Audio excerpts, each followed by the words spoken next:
All right, so we're going to look at Superman, or at least the two titles that are currently available now. This is yet another attempt of reviving DC characters, in this case, Superman. And there's a bit of hit and miss. There's some positives within these two titles, but there's problems. So very much like the narrative set up in the Superman title, here in action, Superman had to take on a horde of Metallos, like he had to take on a horde of parasites in Superman. But of course, there's someone else behind it all. Yes, and by the cover, you can see who the guilty culprit is behind the horde of Metallos. Because, well, kind of the same idea. But anyway, they got the actual cyborg Superman returning. New 52 tried to reboot all that and made the cyborg Superman Supergirl's father. Yeah, I bowed out after that.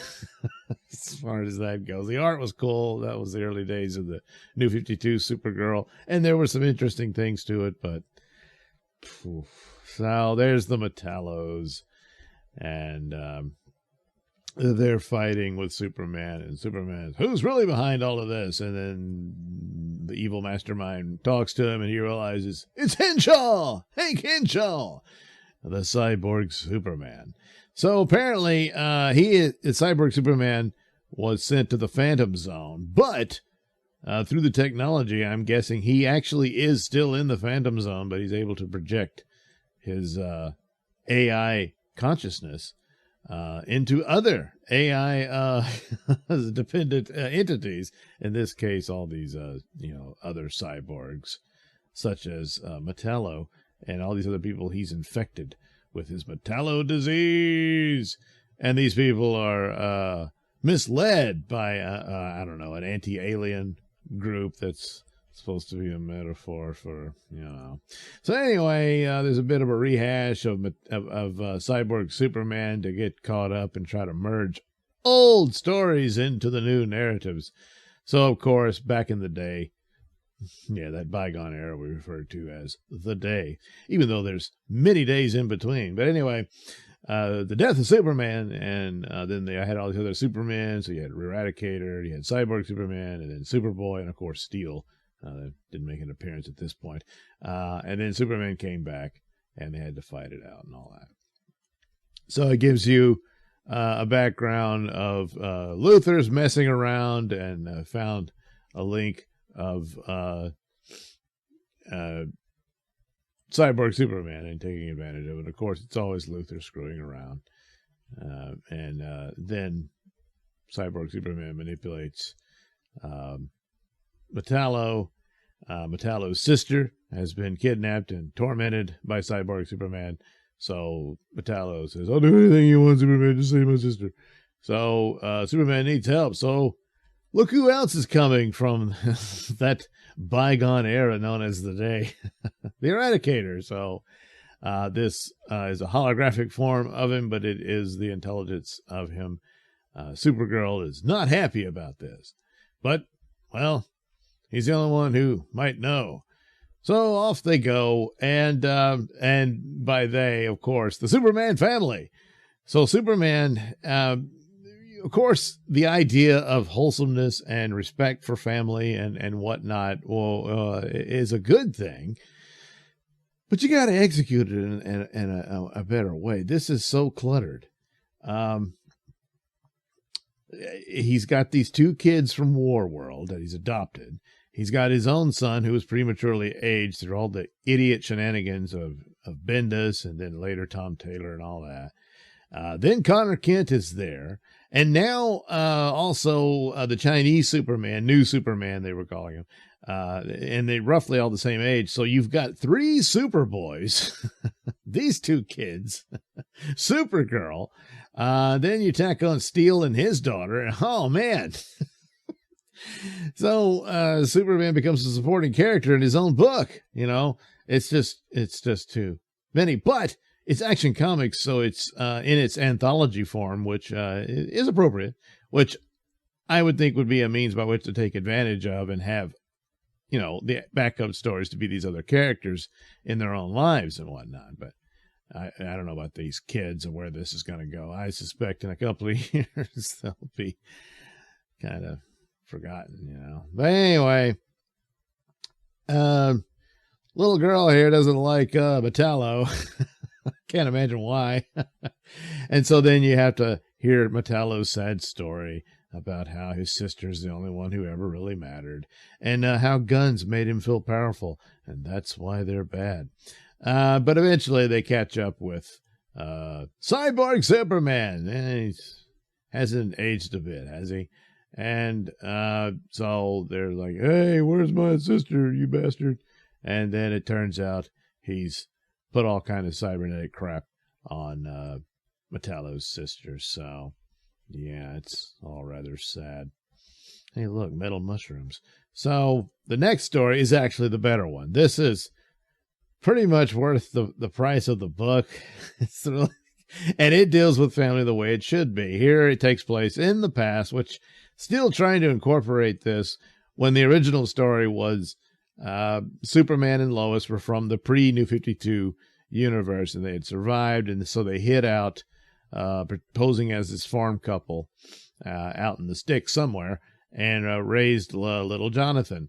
And eventually, of course, the New 52 Superman dies, and it was all Dr. Manhattan all along, and then, this is the actual Superman, and he, takes over, and yeah, it's all very stupid. They just, oh man, did we mess up?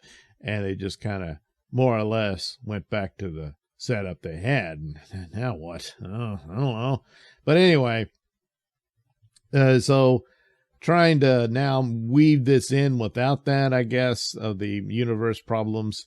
And the idea is this, hey, Lois and Clark decided we need to go out in a quiet place to raise our son. And so they did. So, but he still would do these adventures, in his black suit.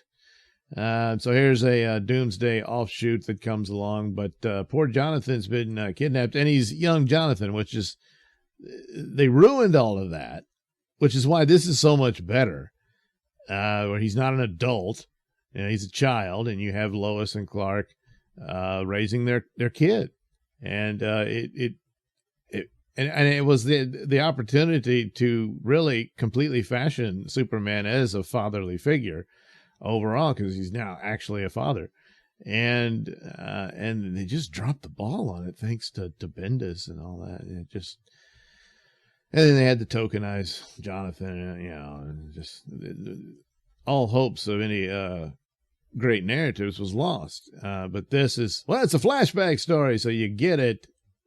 But does it go anywhere? Probably not. But nevertheless, it's pretty good. And the art is absolutely excellent. And so then we get to the really awful. This is the Steele's story. There's his daughter and Connor testing out the force field of Steelworks. And the whole thing is not even a story. It's just John Henry Irons bragging about how smart he is and how he's going to change capitalism, and we're not in business for making money and all that, which means they're not in business and all that. And then these city council people are like, well, I don't know. And but then he wows them all. They're like, wow, he's incredible, and his super duper pooper scooper technology will save everything. And then, but then Mr. Terrific shows up. Wait a minute, I'm the smart technological guy. So I guess they'll seemingly have a confrontation, but then they'll, you know what? We should work together. Yay! But meanwhile, one of the city councilmen, the blonde, blue-eyed guy, well, he was a sinister agent of Luthor. So, yeah, but that's about it. Yeah, it was really, really bad. Very bland, stale.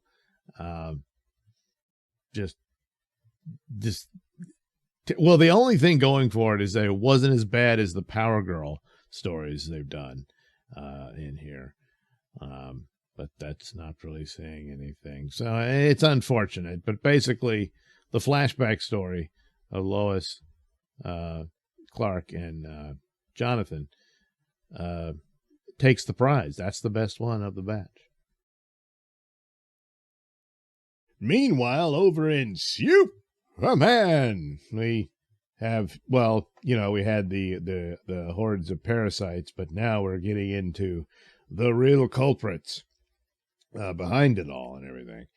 And, cut down by the kryptonite claw. Well, he's not going to go by that name, but still. Oh, look, the colors. Just in time for Pride Month. Yeah, I don't think that's what they intended with the villain, But, who knows, whatever. So this is interesting. Basically, these scientists have a problem with Luthor. And we get more details as to why. But they're going around manipulating these foes of Superman. So, of course, Parasite was the first one. And now here's Silver Banshee. They're going to use her against Superman, even though she's trying to reform and be a decent citizen and all that stuff. She's got a child and all that. But it's these henchmen with these giant, capsules for heads. I gotta admit, I got a kick out of that. Not a fan of the art per se. It is professional and very competent. It's just not my thing. I don't know how else to put it. So he attacks, but he's got this part of the means by which he's manipulating the and I assume maybe he identifies as other, but he's manipulating kryptonite in order to alter the superpowers of the many villains that Superman has faced. And not sure why it would do that, but, well, he found a way to make it happen. So Banshee's powers don't work, and now she's at the mercy of the pillheads. They're called farmhands, spelled P-H-A-R-M, because pharmaceutical, I guess. So this is a rogue pharmaceutical guy. Aren't they all? Yeah. Anyway, so that's the deal. And now he's blackmailing her into turning on Superman, because if she does it, I will kill everyone you love. And, well, she's getting all red-eyed over it, So, meanwhile, Superman, Lex Luthor's in prison, and this guy's going on about how Batman is better than Superman and all this stuff. So Luthor flicks an acorn into his throat, and he gags, and apparently was allergic to it. So there. How did you know he was allergic to peanuts? Well, it wasn't really a peanut. It's an acorn, but acorns technically don't have the allergen that leads to anaphylaxis. So anyway, he's like, that was bad, Luthor. But Luthor's like, come on, look at all the good we've done. So, I don't know, he made peace on the alien world, found the sword of the Imperiex. So there's, hey, look, there it is.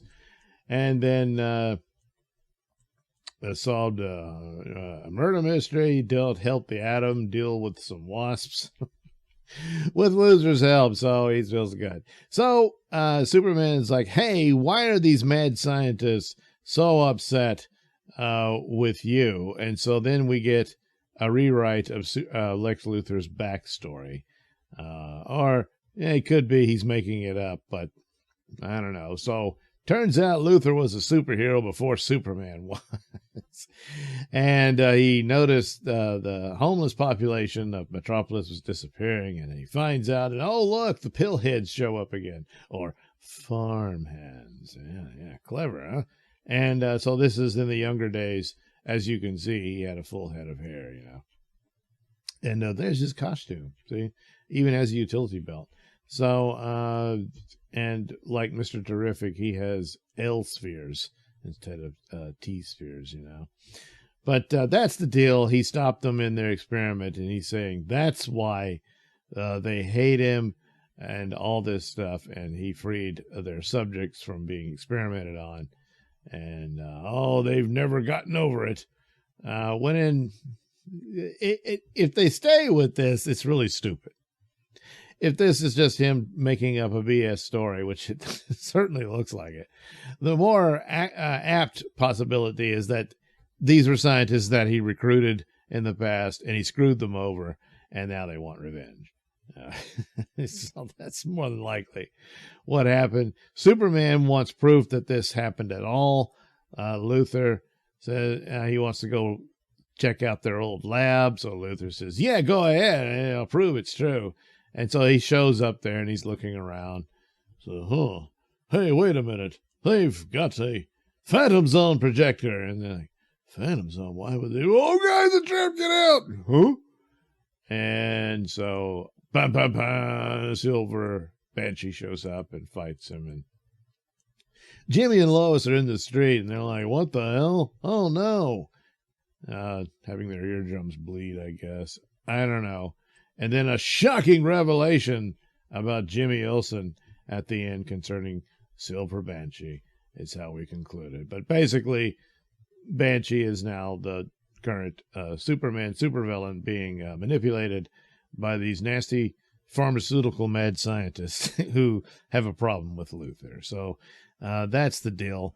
I got to admit, this one was a bit better than the Action Comics one, as far as, with Cyborg, Superman, and all that.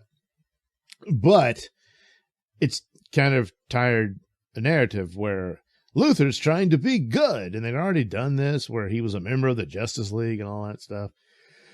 So I don't know if this is the different route where they just get to it that Luthor, was manipulating the whole thing the whole time. For his own ends, which, of course, will be the case, but how long are they going to drag this out? I don't know. But you really need to come up with something else. But it is interesting to note that this happens at the same time that over in Spider-Man, Norman Osborn, who is basically Lex Luthor now and has been ever since they resurrected him, is doing the same thing. He's become the Gold Goblin and all that sort of stuff.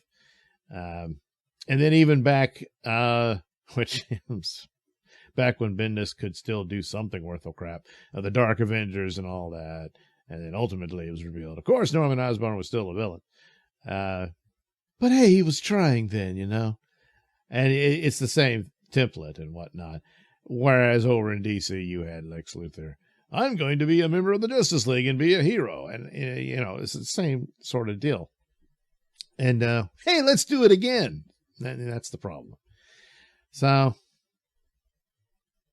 it's bereft of, woke crap. So there is that. But you still got to up the ante. And repeating tired templates, I don't know. Maybe there's a payoff here which justifies this. But kind of dubious. So, anyway, there you are for Superman